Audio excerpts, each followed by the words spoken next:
করছো? ভাই আমি ফ্যাটের দই চুরি করছি। ফ্যাটের দায় মানে কেন? আমি হকারি করতাম, হকারগুলো উঠাই দিয়েছি সরকারে। এখন আমার ফ্যামিলি 1 মাস 20 দিন খাইয়া, আমি খুব কষ্ট করতেছি, এই জন্য ফ্যাটের দই চুরি করছি ভাইয়া। আমার মানে তুমি হকারি করতা? জি ভাইয়া। আজকে 1 মাস 20 দিন, কদিন উঠেছে তোমাদেরকে? 1 মাস 20 দিন কষ্ট করতেছি ফ্যামিলি নিয়ে। ফ্যামিলি নিয়ে কষ্ট করতেছো? জি ভাইয়া। তা তুমি আর কোনো ইনকাম নাই তোমার? না না ভাইয়া, আমি ইনকাম স্যার মানে হকার ওদেরকে উঠে দিবার পরে? জি। মানে তোমার ছেলে সন্তান কয়জন? আমার 3 মেয়ে ছিল না ভাইয়া। 3 মেয়ে? জি। তো 3 মেয়েতে বরণ পোষণ চালাতে পারতেছো না? না ভাইয়া। তুমি কি টাঙ্গুটা হকারি করতা? জি ভাইয়া জি।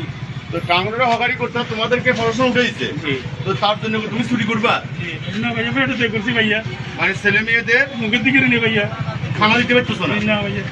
ছেলে মেয়ে লেখাপড়া করে? মেয়েরা লেখাপড়া করে? জি ভাইয়া, মেয়েরা লেখাপড়া করে, একজন মেট্রিক পরীক্ষা দিল আগামী বছর, একটা প্রথম পরীক্ষা একটা ভাইয়া। এমনকি বেতন দিছো?